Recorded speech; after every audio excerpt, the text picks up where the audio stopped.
Friends, welcome to my channel English Gyan class. Make English easy, जहां हम बनाते हैं आपके लिए इंग्लिश को इजी। गाइज़, आई होप आप लोगों को मेरे सारे वीडियोस समझ में आ रहे होंगे, आप लोग देख रहे होंगे।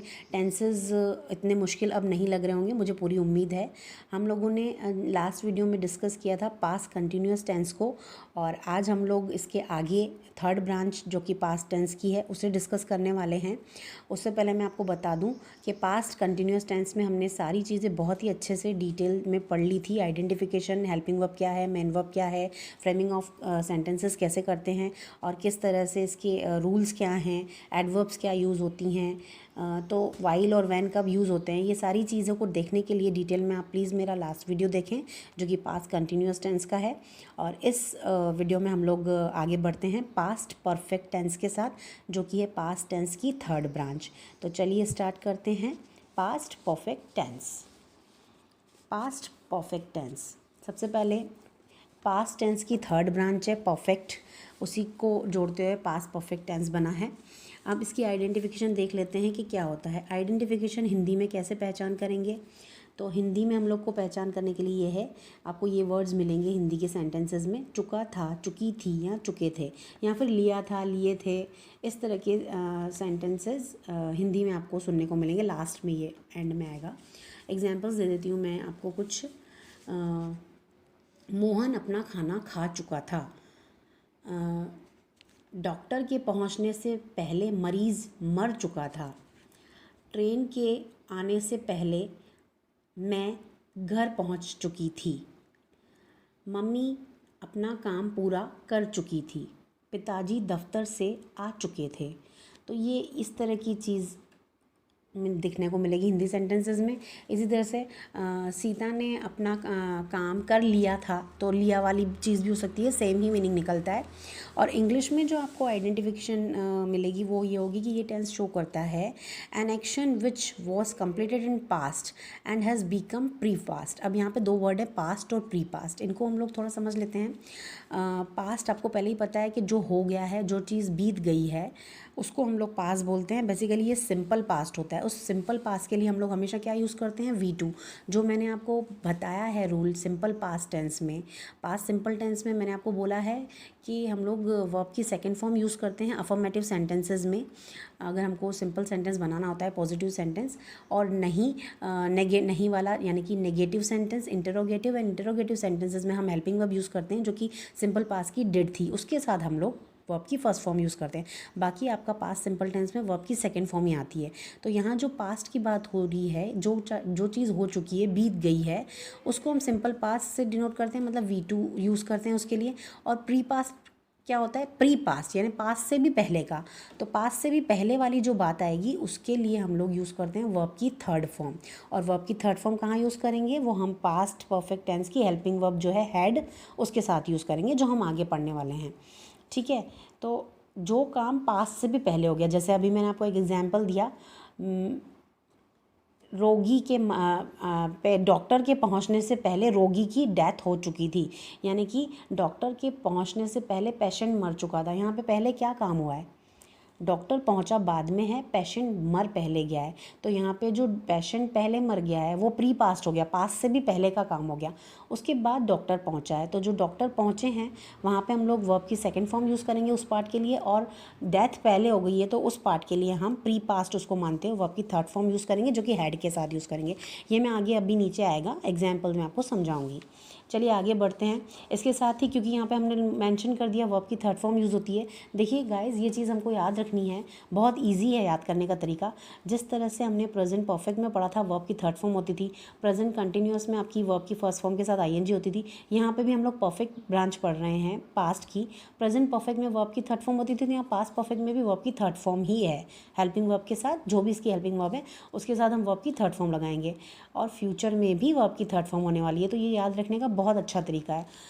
और थर्ड फॉर्म है तो इसीलिए मैंने यहाँ पे कुछ एग्जांपल्स थर्ड फॉर्म्स के दिए हैं, जैसे go went gone third form है, think thought thought, get got got, forget forgot forgotten. तो इस तरह से थर्ड फॉर्म्स आएंगी इसमें। और कुछ एडवर्ब्स हैं यहाँ पे पास्ट परफेक्ट की, जैसे बिफोर, आफ्टर, बिफोर का मतलब पहले, आफ्टर का मतलब बाद में, व्हेन और ऑलरेडी एक साथ में आता है, इज़ यूज्ड, ये यहाँ पे एडवर्ब्स जो हैं वो यूज़ होंगी। अब हम लोग आगे बढ़ते हैं रूल्स के साथ। रूल नंबर 1 जो हमारा बोलता है वो बोलता है helping verb had is used. यहाँ पे जो हेल्पिंग वर्ब होती है वो हैड यूज़ होती है। और जो सेकेंड रूल बोलता है वो बोलता है third form of the main verb is used. Third form of the main verb is used, कि मेन वर्ब की थर्ड फॉर्म यूज़ होती है, V3 से हम जिसको डिनोट करते हैं। और हेल्पिंग वर्ब क्या आती है? हैड। अब देखिए यहाँ पे पास्ट परफेक्ट में एक ही हेल्पिंग वर्ब है, हैड, तो इसका मतलब हमको कोई टेंशन लेने की ज़रूरत नहीं है whether the subject is plural और सिंगुलर, हम लोग को हैड ही पुट करना है। जहाँ पे दो वर्ब्स होती हैं, हेल्पिंग वर्ब्स होती हैं, वहाँ पे हम लोग को देखना होता है कि सिंगुलर के साथ कौन सी हेल्पिंग वर्ब आएगी और प्लूरल के साथ कौन सी आएगी। यहाँ हैड है तो दोनों के साथ ही हैड लगेगी, ठीक है। थर्ड रूल हमारा अभी जो हमने ऊपर पढ़ा था, बिफोर, आफ्टर, व्हेन, ऑलरेडी, इस तरह की एडवर्ब्स यहाँ पे यूज़ होती हैं। फोर्थ रूल बोलता है हैड इज़ यूज्ड बिफोर के पहले, इसका मतलब है हैड इज़ यूज्ड आफ्टर के बाद। जो हैड का यूज़ हमको करना है ना, हैड हेल्पिंग वर्ब, बिफोर अगर आता है हमारे सेंटेंस में तो उसके हमेशा पहले हैड लगेगा, और अगर हमारे सेंटेंस में आफ्टर आता है तो उसके हमेशा बाद में हैड लगेगा। यानी आफ्टर के बाद में हैड आएगा और बिफोर से पहले हैड आएगा। ओके, इसको हम लोग देख लेंगे, एक एग्जाम्पल भी देख लेंगे। आई रीच्ड द स्टेशन, मैं स्टेशन पहुंचा, आफ्टर द कॉमा आ गया, ये एक पार्ट खत्म हो गया, after the train had gone, train के जाने के बाद, मतलब ट्रेन पहले ही जा चुकी थी और उसके बाद में मैं स्टेशन पहुंचा हूँ। तो देखिए मेरा पहुंचना बाद में हुआ और मेरे पहुंचने से भी पहले ट्रेन जा चुकी, तो प्री पास्ट क्या हो गया, ये वाला पार्ट हो गया। इसीलिए देखिए मैंने इसके नीचे लिखा है हैड के साथ हमने थर्ड फॉर्म यूज़ की। अभी हमने ऊपर पढ़ा था ना, प्री पास्ट के लिए वर्ब की V3 यूज़ करेंगे और पास्ट के लिए V2 यूज़ करेंगे, तो यहाँ पर हम यही कर रहे हैं। देखिए ट्रेन पहले ही जा चुकी थी तो इसीलिए, यानी ट्रेन के चले जाने के बाद में मैं स्टेशन पहुँचा, तो हैड गॉन, हैड के साथ हमने वर्ब की थर्ड फॉर्म लगा दी है और ये आपका प्री पास्ट हो गया। और मैं पहुंच गया, ये भी काम हो चुका है, तो यहाँ पे V2, ये सिंपल पास्ट है, SP मतलब सिंपल पास्ट हमने यहाँ पे यूज़ किया है। वर्ब की सेकेंड फॉर्म जो कि हमने पढ़ी थी, वर्ब की सेकेंड फॉर्म सिंपल पास्ट में यूज़ होगी, वो है रीच की सेकेंड फॉर्म रीच्ड, रीच्ड। इसी तरह से एक और एग्जाम्पल देख लेते हैं, ये आफ्टर का था, एक बिफोर का देख लेते हैं। इसी को हमने चेंज किया है, the train had gone, train जा चुकी थी, before I reached the station, मेरे स्टेशन पहुंचने से पहले ही ट्रेन जा चुकी थी। वही चीज़ है कि मैं पहुंचा बाद में और ट्रेन पहले ही चली गई, ठीक है। तो यहाँ पे अब हैड, ट्रेन पहले गई तो यहाँ पे भी हैड गॉन ट्रेन के साथ लगेगा, क्योंकि प्री पास्ट वाला जो एक्शन है वो हमारा ये है, ये हमारा प्री पास्ट है, ये है हमारा प्री पास्ट, और मैं पहुँचा ये है हमारा सिंपल पास्ट, ठीक है गाइज। तो इस तरह से ये एक सेंटेंस पूरा हो गया। और एक सिक्स्थ रूल हमारा बोलता है when two actions happen together, जब दो एक्शंस एक साथ हो रहे होते हैं, फॉर फर्स्ट एक्शन, तो जो पहला एक्शन होता है उसके लिए प्री पास्ट यूज़ होता है जो कि वर्ब की थर्ड फॉर्म होती है, और जो सेकंड एक्शन होता है हमारा उसके लिए हम सिंपल पास्ट यूज़ करते हैं, जिसका मतलब होता है कि हम वर्ब की सेकेंड फॉर्म यूज़ करते हैं, ठीक है। जो अभी हमने ये एग्जाम्पल देखा प्री पास्ट और वो, आई होप आप लोगों को समझ में आ रहा होगा। इसके बाद हम लोग देख लेते हैं हमारे कुछ रूल्स। चलिए फ्रेंड्स देख लेते हैं इसके बाद कि हम लोग फ्रेमिंग ऑफ सेंटेंसेस कैसे करते हैं। तो फ्रेमिंग ऑफ सेंटेंसेस देख लेते हैं हम लोग। सबसे पहले हम लोग सब्जेक्ट लगाएंगे, सब्जेक्ट प्लस उसके बाद हमारा हेल्पिंग वर्ब क्या है, हैड, वो लगा लेंगे, प्लस हमको क्या लगाना है, वर्ब की थर्ड फॉर्म लगानी है V3, वो लगा लेंगे, प्लस ऑब्जेक्ट एंड प्लस कोई अदर थिंग होगी तो वो लगा लेंगे। इस तरह से हमारा अफर्मेटिव जो सेंटेंस है वो हमारा कंप्लीट हो जाएगा। सेकंड सेंटेंस जो हमारा निगेटिव सेंटेंस होता है उसके लिए हमको क्या करना है, सबसे पहले subject plus had helping verb, उसके हेल्पिंग वर्ब के जस्ट बाद हम नॉट लगाते हैं, उसके बाद वर्ब की थर्ड फॉर्म लगा देंगे, plus object and plus other, ये हमारा नेगेटिव हो गया। इंटरोगेटिव के लिए हम लोग को हमेशा हेल्पिंग वर्ब को बाहर लेके आना है, तो हम लोग बाहर लेके आ गए had plus subject plus verb की third form plus object and plus other thing और क्वेश्चन मार्क, ये आपका इंटरोगेटिव हो गया।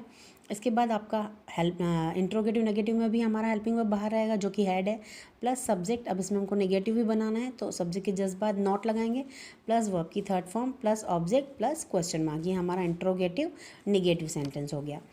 अब देख लेते हैं हम लोग इसके एक दो एग्जांपल्स लेके समझ लेते हैं किस तरह से हम लोग फ्रेमिंग करेंगे। चलिए स्टार्ट करते हैं एग्जांपल्स से। देखिए पहला जो मैंने एग्जाम्पल लिया है वो लिया है people had celebrated Diwali on Monday. जो लोग हैं, लोगों ने मंडे को दिवाली सेलिब्रेट की थी या कर ली थी या कर चुके थे। लोग मंडे को दिवाली सेलिब्रेट कर चुके थे। ठीक है, हिंदी में चुका चुकी आता है वो वाली चीज़ आएगी। या इस तरह से आप मान लीजिए मंडे को लोगों ने मंडे को दिवाली सेलिब्रेट कर ली थी, ये हमारा अफर्मेटिव हो गया। इसी का नेगेटिव बनाते हैं, पीपल हैड नॉट, ये हेल्पिंग वर्ब है और ये हमारी वर्ब की थर्ड फॉर्म आई है। देखिए सेलिब्रेट, सेलिब्रेटेड, सेलिब्रेटेड, यहाँ लिख लेती हूँ मैं। Celebrate is first form, celebrated, celebrated, ये हुई V1, ये हुई V2 और ये हुई V3। ठीक है, तो सेलिब्रेट, सेलिब्रेटेड, सेलिब्रेटेड, तो यहाँ पे वर्ब की थर्ड फॉर्म आ गई। दिवाली ऑन मंडे अफर्मेटिव बना लिया, हैड, फिर हैड के बाद नॉट लगाते हो नेगेटिव बन गया। इंट्रोगेटिव में हैड बाहर आ जाएगा। Had people celebrated Diwali on Monday question mark, ये हो गया interrogative. And had people not celebrated Diwali on Monday question mark, ये हो गया हमारा इंटरोगेटिव नेगेटिव। एक और एग्जांपल ले लेते हैं। अब यहाँ पे ये पीपल, यहाँ पे तो बहुत सारे लोग थे तो मैंने प्लूरल के साथ ले लिया। अब यहाँ पे तो प्लूरल सिंगुलर की कोई टेंशन ही नहीं है, वेदर प्लूरल और singular we have to use had, क्योंकि एक ही हेल्पिंग वर्ब है। स्मिता ले लिया, स्मिता सिंगुलर है। Had teased my friend, Smita ने मेरे फ्रेंड को चिढ़ाया, या स्मिता मेरे फ्रेंड को चिढ़ा चुकी थी। अफर्मेटिव बन गया ये, Smita had not teased my friend. अब ये जो टीज़ है ये भी आपका चिढ़ाना, टीज़ का मतलब होता है चिढ़ाना, ये होता है टीज़, टीज्ड और टीज्ड, ये होती है V1, ये होती है V2 और ये होती है V3। टीज्ड का मतलब जो होता है वो होता है चिढ़ाना। ठीक है गाइज, इस तरह से टीज़, टीज़, टीज़ वर्ब की फर्स्ट, सेकंड और थर्ड फॉर्म होती है चिढ़ाना, टीज्ड, चीज़। Smita had teased my friend, Smita ने मेरे दोस्त को चिढ़ाया। Smita had not teased my friend, Smita ने मेरे दोस्त को नहीं चिढ़ाया। इंट्रोगेटिव बनाने के लिए had Smita teased my friend question mark, क्या स्मिता ने मेरे फ्रेंड को चिढ़ाया। Had Smita not teased my friend question mark, interrogative negative, क्या स्मिता ने मेरे फ्रेंड को, मेरे दोस्त को नहीं चिढ़ाया। इस तरह से हमने देख लिया। इसी तरह से यहाँ पे ये सेलिब्रेट था जिसका मतलब होता है मनाना, कोई चीज़ मनाना, सेलिब्रेट करना यानी मनाना। ऐसी हज़ारों वर्ब्स हैं जो हम लोग को अपनी वोकेबलरी में ऐड करनी चाहिए जिससे कि हम नए नए सेंटेंसेस फ्रेम कर सकें। ठीक है, अभी इसके साथ ही हमारा जो पास्ट परफेक्ट टेंस था, जो कि पास्ट टेंस की थर्ड ब्रांच थी, वो कंप्लीट हो गया है फ्रेंड्स। इसके बाद हम लोग इसकी लास्ट ब्रांच पास्ट टेंस की पढ़ने वाले हैं, जो कि हम नए अपने टॉपिक में पढ़ेंगे। तो उसके लिए आप बने रहिए मेरे साथ, मेरे चैनल इंग्लिश ज्ञान क्लास में, और देखते रहिए मेरे वीडियोस और सीखते रहिए इंग्लिश, बनाते रहिए अपनी इंग्लिश को इजी। एंड अगर आपको मेरा ये वीडियो पसंद आया हो तो उसे प्लीज़ लाइक करें और अपने फ्रेंड्स के साथ शेयर करें। और अगर मेरा चैनल सब्सक्राइब नहीं किया है तो प्लीज़ बेल आइकन प्रेस करके उसे सब्सक्राइब भी करें। Thank you so much for watching guys.